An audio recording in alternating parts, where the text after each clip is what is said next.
Halo semua, gue Diki Ahmad Gifari, Ilmu Komunikasi UI 2018. Jangan lupa tonton terus channel The Guru Sejarah.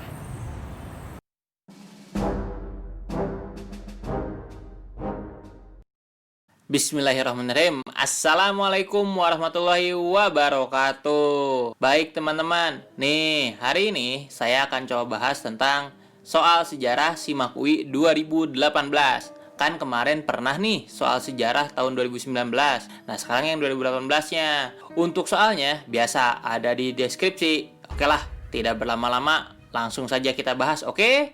Semoga bermanfaat. Oke, kita mulai pembelajaran membahas soal sejarah di SIMAK UI tahun 2018. Nomor 1 nih kita baca, dalam urutan langkah-langkah metode sejarah, aktivitas verifikasi sumber sejarah dilakukan setelah apa? Tahapannya apa saja dulu deh? Kalian masih ingat gak sih tahapan dari penelitian sejarah pelajaran kelas 10 nih?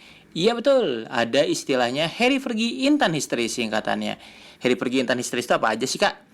Yang pertama adalah heuristik, mencari dan menemukan sumber sejarah yang dibutuhkan. Yang kedua verifikasi, kritik sumber. Verifikasi itu kebagi dua, ada kritik ekstern untuk cari otentitas. Kemudian ada kritik intern untuk mencari kredibilitas. Ingat itu aja kata kuncinya. Yang ketiga ada interpretasi, penafsiran. Kemudian yang keempat ada historiografi atau penulisan sejarah secara sistematis. Jadi jawabannya apa nih? Udah ketahuan dong. Penafsiran sumber sejarah? Bukan. Karena ini bagian ke nomor 3. Pengumpulan dan pemilihan sumber sejarah. Ini juga bukan. Pengelompokan. Bukan juga. Ini masih verifikasi nih dua ini. Penulisan yang menggunakan. Ini juga bukan. Pencarian yang paling benar. Jadi jawabannya adalah E. Nomor 16. Jawabannya adalah E. Lanjut ke nomor 17. Kemunculan kerajaan-kerajaan Hindu-Buddha di Indonesia, terutama di daerah Kalimantan Timur, Jawa Barat, dan Sumatera Selatan, sejak abad ke-5 merupakan akibat apa? Ingat nggak kerajaan di Kalimantan Timur itu apa, teman-teman? Iya betul, kerajaan Kalimantan Timur ada namanya Kutai, ya, kalau abad ke-5 ya. Jawa Barat itu adalah Tarumanegara. Dan Sumatera Selatan adalah Sriwijaya. Nah, ini teh gara-gara apa sih muncul kerajaan-kerajaan ini? Kita lihat aja ke petanya. Ini adalah kerajaan-kerajaan Hindu itu kalau di Indonesia berasal dari sini. Dari negara apa ini? Iya betul, India. Kemudian India itu sudah berdagang jauh-jauh hari sejak dahulu kala dengan Cina. Asalnya kan jalur darat ada nih, jalur darat ke sini, tapi pakai juga jalur laut. Nah, ketika jalur laut ini mereka lewatlah ke Indonesia gitu. Makanya muncul kerajaan Hindu-Buddha juga di Indonesia. Jadi jawaban yang paling benar adalah yang A. Oke, kita lanjut ke nomor 18. Berikut ini yang tidak termasuk saluran islamisasi dalam bidang kesenian. Oke, saluran islamisasi itu apa sih? Penyebaran Islam. Bagaimana penyebaran Islam di Indonesia? Nah, penyebaran Islam di Indonesia kan menggunakan berbagai saluran. Salah satunya adalah ini. Salah satunya adalah saluran kesenian. Nah, ditanyain yang bukan kesenian apa saja. Oke, kita lihat. Yang pertama ada seni musik. Seni musik ada nggak? Ada. Kita pakai gamelan. Ada Sunan Bonang namanya. Ada seni tari. Ada tari sintren tuh di Cirebon. Sunan Gunung Jati. Seni bangunan ada nggak? Seni bangunan bukan seni ya. Bangunan mah istilahnya tuh teknik. Bukan seni. Kalau bangunan mah teknik. Tekniknya apa? Teknik arsitektur. Jadi ini bukan jawabannya. Ya, yang tidak termasuk ditanyanya. Seni lukis ada di Islam. Kaligrafi, seni sastra ada, namanya suluk. Jadi nomor 18 jawabannya C. Lanjut. Nomor 19, salah satu dampak kehadiran bangsa Portugis dalam keberlangsungan aktivitas perdagangan antar benua yang melibatkan Nusantara. Ingat, yang ditanyain lihat aja baik-baik. Yang ditanyain adalah aktivitas perdagangan. Jadi ketika Portugis datang ke Indonesia, berpengaruh apa kepada aktivitas perdagangan? Apakah ketidakberhasilan pembauran antara bangsa Portugis dan masyarakat lokal? Salah. Karena Portugis datang, orang-orang Indonesia banyak yang menganut agama yang dibawa oleh orang-orang Portugis, yakni Katolik. Penyaluran bahasa Portugis di kalangan masyarakat di sekitar kota pelabuhan. Ini ada, tapi ini bukan perdagangan. Keterbatasan mata pencarian penduduk lokal. Ya enggak, tetap aja penduduknya mah kerja sebagaimana mestinya. Perubahan sistem pemerintahan lokal ini bukan perdagangan. Nih, ini yang paling pas. Yang pemulihan keuntungan besar dari perdagangan. Ini pun nanyanya perdagangan. Jadi nomor 19 jawabannya adalah enak. Lanjut lagi, lanjut kita ngebut aja ya bos. Nomor 20, pada masa pergerakan terjadi perbedaan cara perjuangan yaitu kooperatif dan non-kooperatif. Organisasi yang melakukan perjuangan secara kooperatif adalah, tahu nggak kalian kooperatif itu apa, non-kooperatif itu apa? Kita jelasin dulu yuks.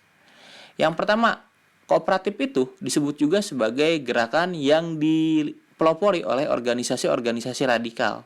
Ini adalah non-kooperatif, sorry ya, ini tadi adalah non-kooperatif. Non-kooperatif itu apa? Tidak bekerja sama. Mereka tidak mau bekerja sama dengan Belanda. Tidak mau bekerja sama. Mereka mah kerjanya ngeritik aja. Organisasinya apa saja? Ada Syarikat Islam, ada Indische Partij, ada Perhimpunan Indonesia, ada PKI, dan ada PNI. Itu adalah organisasi yang sifatnya radikal. Kemudian ada lagi organisasi yang sifatnya kooperatif atau mau bekerja sama. Kooperatif itu adalah organisasi yang mau kerja sama. Oke, nah apa saja tuh? Itu ada 3 tuh. Ada Parindra, Gerindo, dan GAPI. Parindra itu apa? Partai Indonesia Raya. Gerindo, Gerakan Indonesia. GAPI, Gabungan Politik Indonesia. Jadi jawaban yang paling benar apa dong ini? Adalah yang, iya betul sekali. Jawabannya adalah yang A. Tapi nanti ketakutnya ditanya ini ke kalian. Kenapa ada perubahan yang asalnya kooperatif menjadi, kebalik. Yang asalnya non-kooperatif menjadi kooperatif. Kenapa? Ada perubahan dari radikal menjadi kooperatif. Perubahannya terjadi gara-gara krisis ekonomi Malaysia tahun 1930-an, kebijakan keras pemerintah Gubernur Jenderal De Jong terhadap setiap gerakan yang radikal revolusioner. Jadi organisasi-organisasi radikal karena mengkritik terus, akhirnya diapain? Ditangkap-tangkepin. Banyak dibuang-buangin. Nah, karena dibuang-buangin, takut dibuang-buangin, nggak sampai ke tujuan, organisasi itu merubah haluannya menjadi kooperatif. Dia mau kerjasama dengan Belanda. Kayak gitu.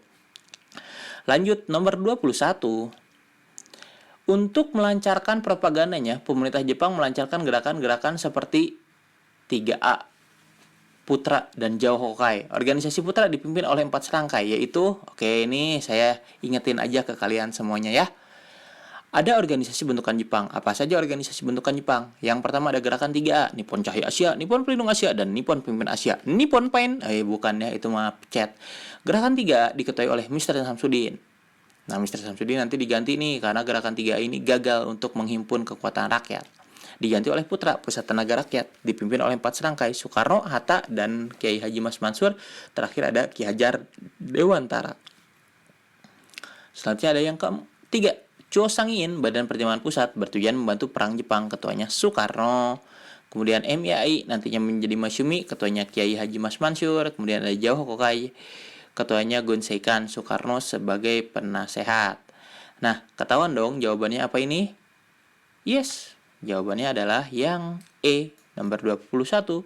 Jawabannya adalah yang E. Segampang itu pribadi. Oke, kita lanjut lagi. Lanjut. Nomor 22, kekalahan Jepang atas sekutu sudah didengar para pemuda melalui radio ilegal sebelum Soekarno-Hatta kembali dari Dalat. Setibanya Soekarno-Hatta di Jakarta, tindakannya apa nih? Ayo, yang dilakukan oleh para pemuda. Nih, ada urutannya. Ada juga di The Guru Sejarah ya. Tonton deh kumaraneh, oke?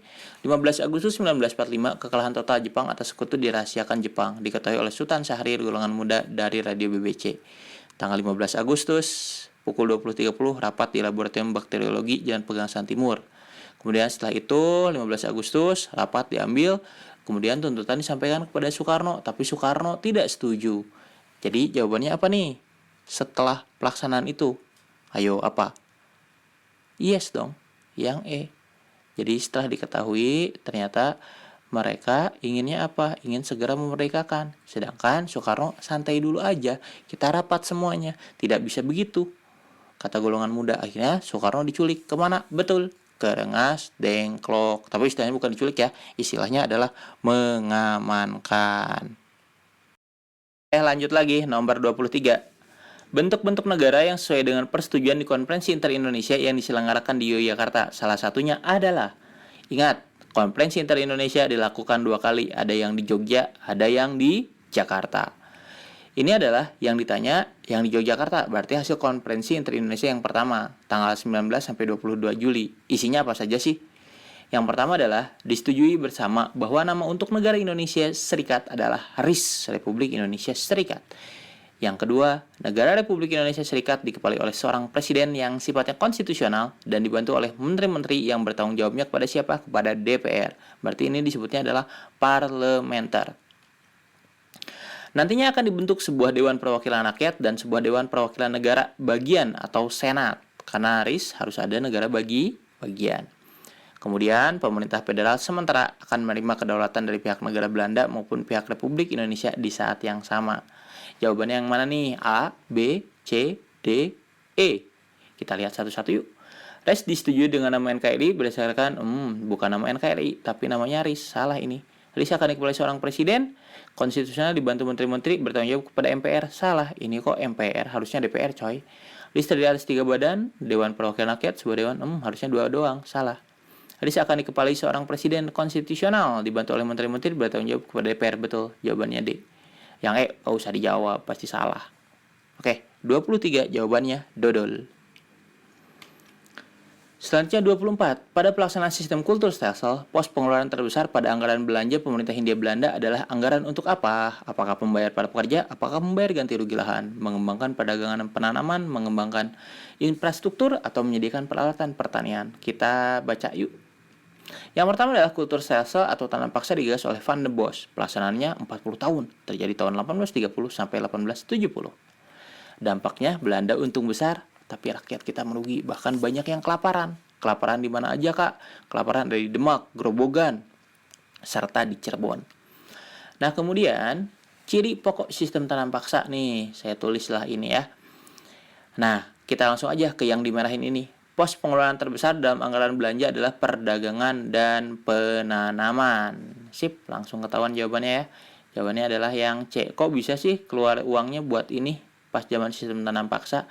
Ya karena kan mereka ngemodal dulu untuk tanam paksa ini. Nggak langsung ada semuanya dong. Pasti pakai modal. Jadi riset-riset itulah untuk perdagangan dan penanaman. Itu nomor 24. Selanjutnya kita ke nomor 25. Kebebasan berpendapat, pemberantasan korupsi, demokrasi, dan persaingan ekonomi yang lebih terbuka merupakan keunggulan era reformasi. Betul salah?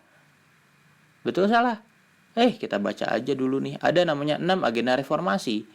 Adili Soeharto dan kroni-kroninya, laksanakan amandemen UUD 1945, hapuskan duifungsi ABRI, pelaksanaan otonomi daerah yang seluas-luasnya, tegakkan supremasi hukum, ciptakan pemerintah yang bersih dari KKN. Berarti ini benar ya, yang atasnya benar.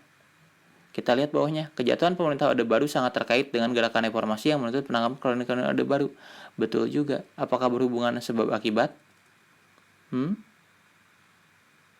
Betul dong. Karena yang banyak korupsi, yang menentang kebebasan berpendapat itu ya kroni-kroni Orde Baru. Ini jawabannya A. Apa itu A? Benar plus benar sama dengan berhubungan. Benar-benar berhubungan itu adalah A, saudara-saudara. Siap, saudagar-saudagar? Nomor 25 A. Kita lanjut ke nomor 26. Menhir adalah tugu batu sebagai lambang adanya pemujaan terhadap roh nenek moyang. Peninggalan pada masa megalitikum terbuat dari batu-batu yang berukuran besar. Apakah itu betul? Iya dong, betul dong. Ingat aja, megalitikum tuh batu besar. Kita lihat dulu deh. Batu-batu besarnya apa saja sih? Nih, ada kubur batu, ada menhir, ada arca batu, ada waruga, ada sarkofagus, ada punden berundak, ada dolmen. Kalau kalian mau tahu fungsi-fungsinya, ada juga di video The Guru Sejarah yang pas masa praksara. Kita lihat nih, yang pertama, menhir adalah tugu batu sebagai lambang adanya pemujaan terhadap roh nenek moyang. Betul. Nih, menhir yang ini.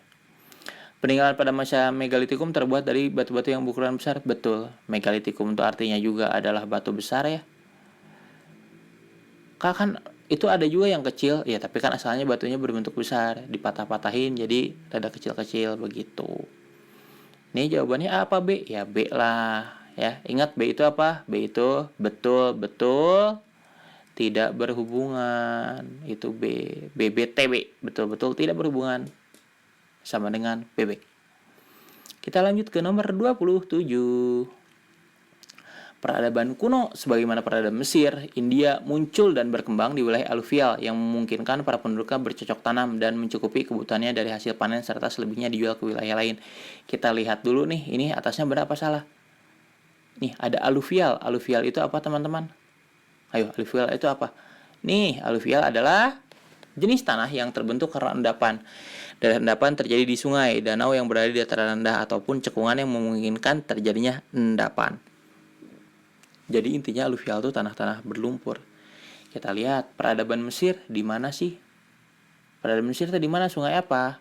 Iya betul, Sungai Nil.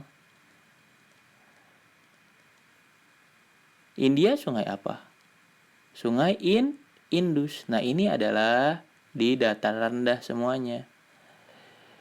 Nah, ketika mereka kena banjir, si sungainya itu, air banjirnya itu bawa-bawa lumpur. Nah, lumpur itu adalah tanah aluvial, betul.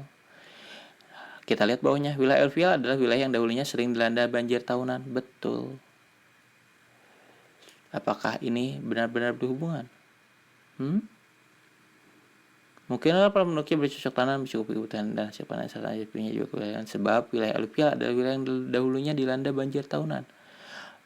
Betul juga. Apakah berhubungan? Tidak, ini tidak berhubungan sebab akibat.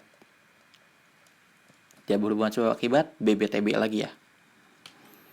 Lanjut, nomor 28. Pada tahun 1950-an, pemerintah Republik Indonesia menerapkan kebijakan ekonomi yang bernama Program Benteng. Program ini bertujuan untuk apa?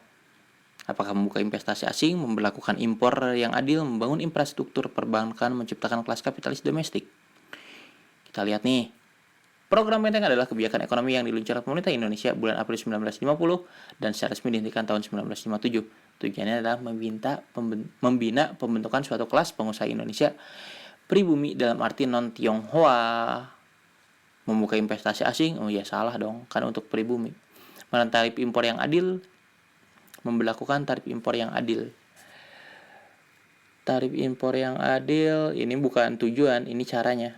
Membangun infrastruktur perbankan, salah juga. Ini yang benar. Kalau 4 saja yang benar apa? Yang D. Kapitalis itu apa? Kapitalis itu kan artinya adalah pengusaha. Di situ kan ada tuh pengusaha pribumi. Domestik tuh pribumi. Ya, gitu. Gampang kok, gampang. Cuman kata-katanya doang dirumit-rumit. Lanjut nomor 29. Sidang umum ketiga MPRS yang diselenggarakan pada bulan April 1965 menghasilkan beberapa ketetapan, antara lain tentang apa saja. Kita lihat nih, sidang umumnya ada 4 kebijakan. Yang pertama, ketetapan MPRS nomor 5 tentang berdikari, ketetapan MPRS nomor 6 tentang banting setir, kemudian ketetapan MPRS nomor 7 Gesuri, Genta Republik Indonesia apalah, Tafib tahun Pericoloso, Pericoloso itu adalah Year of Living Dangerously, the freedom of weapon, era confrontation, pokoknya gitulah ya, yang kita musuhan sama Malaysia. Yang keempat, ketetapan MPRS tentang musyawarah mufakat. Kita lihat nomor 1, prinsip musyawarah mufakat dalam demokrasi ada tuh ya, TAP MPRS nomor 8. Berdiri di atas kaki sendiri ada juga TAP MPRS nomor 6. Era confrontation ada juga TAP MPRS nomor 7. Jadi ini mah ada semuanya. Kalau ada semuanya apa teman-teman? Jawabannya kalau ada semuanya. Kita lanjut nomor terakhir. Ngebut banget sih kak. Iya dong, biar cepat, biar kalian gak banyak-banyak kuotanya habis. Gerakan Aceh Merdeka merupakan pemberontakan yang terjadi pada masa Orde Baru. Berikut ada hal-hal yang berkaitan dengan gerakan tersebut. Gerakan Aceh Merdeka. Ini gambarnya nih, inisiatornya Hasan Tiro, berdiri 4 Desember 76. Latar belakangnya perbedaan budaya dan juga permasalahan ekonomi. Tuh, yang 4 salah nih. 1 benar, 2 benar, 3 benar. 1, 2, 3, A jawabannya. Oke? Nah, barusan itu adalah pembahasan soal sejarah di SIMAK UI 2018. Untuk kalian yang nanti akan tes di SIMAK UI 2020 ini, semoga lancar, semoga bisa nanti dalam mengerjakan soalnya. Nilainya bagus, kemudian kalian bisa diterima di Universitas Indonesia sesuai dengan jurusan yang kalian inginkan. Amin ya Allah ya Robbal Alamin. Oke, untuk hari ini sekian saja deh pembelajaran sejarahnya. Terima kasih yang telah menonton. Mohon maaf bila ada kesalahan. Semoga ilmunya bermanfaat. Billahi taufiq wal hidayah. Wassalamualaikum warahmatullahi wabarakatuh.